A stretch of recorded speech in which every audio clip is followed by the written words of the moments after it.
Hello, hi friends, welcome to our channel 4K யூனிடால். இன்றைக்கி நானும் குட்டியால் மட்டும்தான் இருக்கிறோம். நான் புக்ஸ் படிச்சிட்ருக்கேன். லீவ் விட்டாங்க. அவள் பாருங்கள் நல்லா தூங்கிட்டு இருக்கா. நல்ல வெயில் வருது, இருந்தாலும் அவள் நல்லா தூங்கிட்டு இருக்கா பாருங்களேன். ஹலோ, ஹாய் ஃப்ரெண்ட்ஸ், நான் தான் வருஷா, குட்டியலோட ஃப்ரெண்டு. இன்றைக்கி அவங்க வீட்டுக்கு வந்திருக்கேன் டைம் ஸ்பெண்ட் பண்ணலான்ட்டு. அவள் எங்கே இருக்கான்னு தெரியலையே. என்ன மணி 10 ஒன்றும் தூங்கிட்டு இருக்கிறாளா இவ? ஐயோ, ஹாய் யோனியக்கா.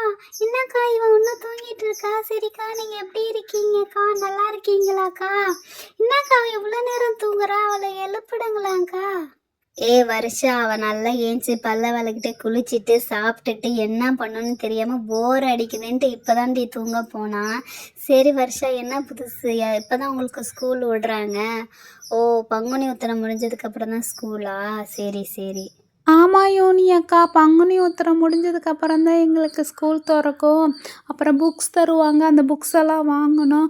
நான் வந்ததே எதுக்குன்னா பங்குனி உத்திரத்துக்கு நான் காவடி எடுக்க போகிறேன்க்கா. ஸோ அதை சொல்லலான்னு தான் குட்டியால் எழுப்பிட வந்தேன். குட்டியால் ஒரு சூப்பரான விஷயத்தோடு வந்திருக்கேன், இங்கே வா. நான் பங்குனி உத்திரத்தில் காவடி எடுக்க போகிறேன். நீ எடுக்கிறியா என்ன? முருகருக்காக நான் எடுக்க போகிறேன். வருஷா, எப்ப வருஷா வந்த? என்னது, காவடி எடுக்க போறியா? நானும் எடுக்கிறேன் வருஷா. நான் எடுத்ததே இல்லை காவடி. யூனியக்கா, நானும் காவடி எடுக்கிறேன்க்கா. எனக்கும் காவடி ஏதாவது செஞ்சு தரீங்களாக்கா?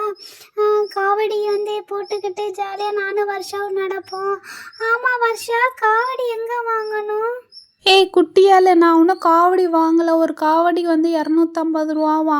ஸோ உனக்கும் வேணும்னா நீ காசு கொடுத்தீன்னா 250 ரூபா எனக்கு ஒரு காவடி, அப்புறம் நீ ஒரு 250 ரூபா கொடுத்தீன்னா உனக்கு ஒரு காவடியை வாங்கிக்கலாம். அதுக்கு தான் வந்தேன். சரி, நீ பால் குடம் எடுக்கிறியா இல்லை காவடி எடுக்கிறியான்னு சொல்லிட்டு. நம்ம சின்ன பசங்க தானே, நம்மலாம் காவடி எடுத்துக்கலாம். என்ன சொல்கிற? என்னது, காவடி எடுக்க போறீங்களா? பரவாயில்லையே, நல்ல பிள்ளைங்களா இருக்கீங்க, நல்ல விஷயத்த சொல்லிருக்கீங்க. சரி, இதுக்காக 250 ரூபா வேஸ்ட் பண்ண தேவையில்ல. புரியுதா நான் என்ன சொல்கிறேன்னு சொல்லிட்டு? நானே உங்கள் 2 பேர்த்துக்கும் அழகான காவடி ரெடி பண்ணி தரேன். ஸோ அதை காவடி வச்சுட்டு நீங்கள் கோயிலுக்கு போயிட்டு வாங்க, சரியா? நான் பால் குடம் எடுக்க போகிறேன். சாரா நான்லாம் பால் குடம் எடுக்க போகிறோம். ஸோ நீங்கள் காவடி எடுங்க. காவடிக்காக 250 ரூபா வேஸ்ட் பண்ண வேணாம். அது யாராவது இல்லாதவங்களுக்கு நம்ம அன்றைக்கி சாப்பாடு கொடுக்கலாம். நான் செய்கிறேன். ஐசா, யூனியக்கா, நீங்கள் செய்கிறீங்களா? அப்போ எனக்கு ஒன்று செய்யுங்க, வருஷாக்கு ஒன்று செய்யுங்க. யூனியக்கா செம்மையாக கடையில் விட செம்ம சூப்பராக செய்வாங்க. சரி, அப்போ எனக்கு கண்டிப்பாக செய்யுங்கக்கா. அப்போனா யூனியக்கா எனக்கும் செய்யுங்க. குட்டியாளுக்கு செய்யும் போது எனக்கும் செய்யுங்க. சரி, ஓகே. நானும் இப்போ ஃப்ரீயாக தான் இருக்கிறேன். காவடி இப்போவே ரெடி பண்ணி வச்சா தான் நல்லா காயும். சரி, ஓகே. உங்கள் 2 பேர்த்துக்கு காவடி நானே மேக் பண்ணி தரேன், ஓகேவா? ஃபஸ்ட்டு இன்றைக்கி ஒரு காவடி தான் செய்கிறேன், நாளைக்கு இன்னொரு காவடி செய்கிறேன், ஓகேவா? அதுக்கான தேவையான திங்ஸ் நான் போயிட்டு எடுத்துகிட்டு வரேன். 2 பேரும் இங்கே இருங்க. ஓகே ஃப்ரெண்ட்ஸ், இதோ பாருங்கள், காவடிக்கு தேவையான திங்ஸ் எடுத்துகிட்டு வந்திருக்கேன். ஒரு டேப்பு, ஒரு வளையம் மாதிரி இருக்குமே, அதை எடுத்துகிட்டு வந்திருக்கேன். வருஷா, நீ வா, நம்ம 2 பேரும் இங்கே ஷோஃபாவில் உட்காந்துட்டு வேடிக்கை பார்க்கலாம், யூனியக்கா எப்படி செய்கிறாங்கன்னு சொல்லிட்டு.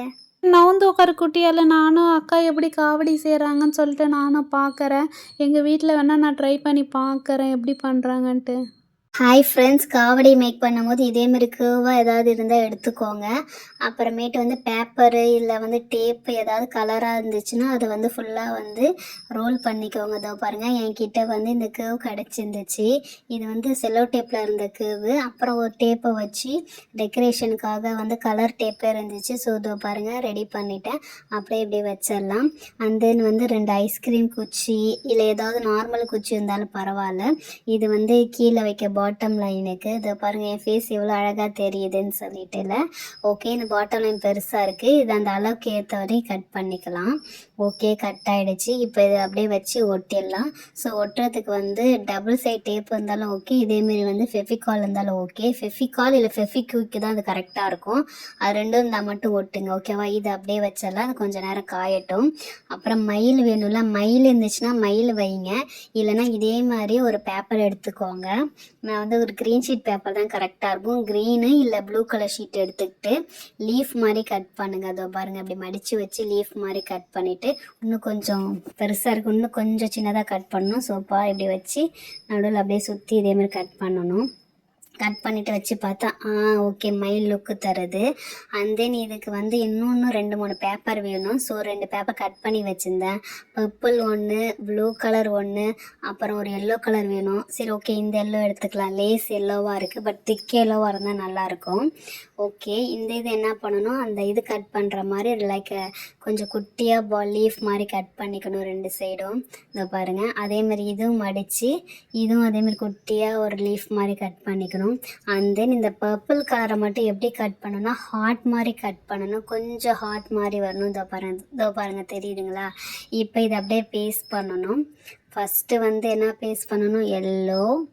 அடுத்ததுக்கு மேலே என்ன ப்ளேஸ் பண்ணணும், ப்ளூ கலர் பண்ணணும். அண்ட் தென் கடைசியாக குட்டியாக ஒரு ஹார்ட் மாதிரி பண்ணோம்ல பர்பிள் கலர், அதை வந்து இப்படி திருப்பி பேஸ்ட் பண்ணணும். இப்போ பாருங்கள், செம்ம அழகான ஒரு மயில் லுக்கு வந்துருச்சா? இப்போ என்ன பண்ணணும், மயில் கொஞ்சம் ரெக்கை பிரிக்கிற மாதிரி இருக்குல்ல, ஸோ அதுக்கு வந்து கட் பண்ணி குட்டியாக கொஞ்சமாக கேப் போட்டு கட் பண்ணணும். ஓகே, இந்த ஒரு சைடு கட் பண்ணியாச்சு. அதேமாதிரி இந்த சைடும் வந்து எந்த சைடு கட் பண்ணியிருக்கோமோ அந்த வாட்டத்துக்கு தான் கட் பண்ணணும். அப்போ தான் கரெக்டாக மயில் இறக மாதிரி வரும். இது வந்து நல்லா வச்சு டக்குன்னு கட் பண்ணணும். ஓகே, கட் பண்ணியாச்சு. இப்போ பாருங்கள் எவ்வளோ சூப்பராக இருக்குது. இப்போ ஒரு குச்சி சொன்னால, குச்சியில் ஐஸ்கிரீம் குச்சி எதுவாக இருந்தாலும் பரவாயில்ல. ஏன்னா அந்த மயில் இறகை வந்து ஸ்டிஃபாக நிற்கிறதுக்காக தான். இதை பாருங்கள், இதை அந்த சைஸ் எடுத்து இது கட் பண்ணி கீழே வச்சுட்டு ஐயோ கட் பண்ணோம்ல, அப்பாடா கட் பண்ணியாச்சு. இது வந்து சீவாங்குச்சி இருந்தால் கூட பரவாயில்ல, தென்னங்குச்சி இருந்தாலும் பரவாயில்ல, அதையும் வைக்கலாம். என்கிட்ட ஐஸ்கிரீம் குச்சி இருந்தனால இப்போதைக்கு அதை வச்சுட்டேன். இது பாருங்கள், செம்மையாக இருக்குல்ல? இதே மாதிரி இப்போ இன்னொன்று ரெடி பண்ணணும். இருங்க, இப்போ பார்த்துட்டிங்களா? இப்போ இன்னொன்று பாருங்கள், அதே பேப்பர் வச்சு அதே மாதிரி பண்ணணும். நான் பண்ணிட்டேன். இந்த பாருங்கள், 2த்தையும் எவ்வளோ சூப்பராக பண்ணிட்டேன்ட்டு. இப்போ என்ன பண்ணணும், இது கொஞ்சம் பேப்பர் மாதிரி தெரியுதுல்ல, ஸோ பேப்பர் மாதிரி தெரியக்கூடாது, இறகு மாதிரி தெரியறதுக்காக இப்படி கொஞ்சம் அப்படியே பிடிச்சி விட்டோன்னா அது அப்படியே அழகாக பேப்பரில் அப்படியே காற்றுல அழகாக செம்மையாக பறக்கும். இப்போ அது காஞ்சிருச்சு. இது எடுத்து இந்த சைடு ஒன்று, இந்த சைடு ஒன்றுன்னு வைக்க போகிறோம். செம்மையாக ரெடி பண்ணியாச்சுல? வர்ஷா அண்ட் குட்டியால் பார்த்தீங்களா எவ்வளோ செம்மையாக ஒரு ½ அன் ஹவர்லேயே மயில் ரெடி பண்ணிட்டேன்னு சொல்லிட்டு. ஓகே, இப்போ வந்து காவடி ரெடி பண்ணலாம். இந்த பேசிக்ஸ் திங்ஸ் எல்லாம் ரெடி பண்ணி வச்சதுக்கப்புறம் ஒரு டபுள் சைடு டேப்பு வேணும். ஸோ ஏன்னா மயில் ஸ்டிஃபாக நிற்கிறதுக்கு.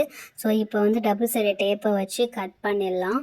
எந்த லென்த்துக்கு வேணுமோ அந்த லென்த்துக்கு கட் பண்ணிடலாம். இந்த பாரு கட் பண்ணிவிட்டு இதை அப்படியே ரிமூவ் பண்ணி இப்போ ஒரு சைடில் மயில் இறக வைக்க போகிறோம். செம்மையாக இருக்குல்ல அப்போவே பார்க்க. அண்ட் தென் இந்த சைடும் அந்த டபுள் சைட் டேப் எடுத்து ரிமூவ் பண்ணிவிட்டு இப்போ இந்த சைடையும் அந்த மயிலை வந்து வைக்க போகிறோம். மயில் இறகை வந்து வைக்க போகிறோம். வாவ், பார்த்தீங்களா? வச்சதுக்கப்புறம் செம்மையாக இருக்குல்ல காவடி? சரி லுக்காக இருக்குது காவடி. பேசாமல் நானே காவடி எடுத்துகிட்டு போகலாமா பால் குடத்துக்கு பதிலாக? செம்மையாக இருக்குல்ல? இருங்க, 2 பேரும் செம்மையாக இருக்குது. இதை பாருங்கள், இதை ரெடி பண்ணி பாருங்கள் ஃப்ரெண்ட்ஸ். நீங்களும் உங்கள் வீட்டில் இதேமாதிரி குட்டி காவடி ரெடி பண்ணி பாருங்கள். வாவ், செம்மையா யூனியக்கா காவடி ரெடி பண்ணியிருக்காங்கல்ல? சும்மா நல்லா இருக்காதுன்னு நினச்சேன், ஆனால் இது வேற லெவலில் இருக்குது. செம்ம சூப்பராக இருக்குது. பேசாமல் இன்றைக்கே நான் காவடி எடுத்துகிட்டு முருகர் கோயிலுக்கு போகணும் போல் ஆசையாக இருக்குது யூனியக்கா. அந்த காவடி கொஞ்சம் கொடுக்குறீங்களா? நான் தூக்கி பார்க்குறேன். ஆஹா, வெயிட்டாகவும் இல்லை, வெயிட்லெஸ்ஸாக இருக்குது. செம்மையாக இருக்குது. காவடிக்குள்ளே நான் இருக்கேன். எல்லாம் தலையில் வச்சு தூக்கி போவாங்களா இல்லை பின்னாடி வச்சு தூக்கி போவாங்களா? ஷோல்டரில் வச்சு தான் தூக்கிட்டு போவாங்க. இதேமாரி வந்து அரோகரான்ட்டு போகிறேன். செம்மையாக இருக்குது. வர்ஷா இங்கே வாயேன், இந்த காவடி தூக்கி போகிறேன். வெயிட்டே இல்லை, எவ்வளோ தூரம் வேணாலும் நடக்கலாம் மாட்டேக்க. யூனியாக்கா ப்ளீஸ்க்கா, என்கிட்ட கொஞ்சம் கொடுங்கக்கா. காவடி தூக்கி பார்க்கணுன்னு ஆசையாக இருக்குது. குட்டியால் தூக்குனால, ஸோ நானும் தூக்கி பார்க்குறேன். செம்மையாக இருக்குது ஃப்ரெண்ட்ஸ். அம்மா அழகாக பண்ணியிருக்காங்களா? மயில் தான் வேறு லெவலு. சரி ஓகே, இது எடுத்துகிட்டு தலையில் வச்சுக்கலாமா? ஐய, காவடி தலையில் வைக்கக்கூடாது, இங்கே கழுத்தில் வைப்பாங்க. இல்லை ஷோல்டரில் வச்சுட்டு தான் தூக்கி போவாங்க. அரோகரா முருகனுக்கு அரோகரா. ஐயோ, செம்மையாக இருக்குது, எனக்கு ரொம்ப பிடிச்சிருக்கு. ஓகே ஃப்ரெண்ட்ஸ், ஒரு காவடி மேக் பண்ணியாச்சு. அடுத்த காவடி வந்து மேக் பண்ண போகிறோம். ஸோ அடுத்த வீடியோவில் பாருங்கள். வர்ஷாவுக்கு வந்து இன்னும் காவடி ரெடி பண்ணல. இது குட்டியால் காவடி தான். ஓகே, நான் இதோட கண்டினியூஷன் வீடியோவும் பாருங்கள், செம்மையாக இருக்கும். பேசாமல் நானும் பால் குடம் எடுக்கிறது போல் காவடி எடுத்துகிட்டு போகலான்னு நினைக்கிறேன். கீழே வச்சுருந்தோம் இந்த பிள்ளைங்க வீணாக்கிடுங்க. ஸோ நம்ம செல்ஃப் மேலே இந்த காவடி வச்சிடலாம். அப்போ தான் வந்து கிழியாமல் இதாகாமல் அழகாக இருக்கும். இன்னும் 2 நாள் தான் இருக்குது பங்குனி உத்திரத்துக்கு. ஓகே ஃப்ரெண்ட்ஸ், மறக்காமல் சேனலை சப்ஸ்கிரைப் பண்ணி சப்போர்ட் பண்ணுங்கள்.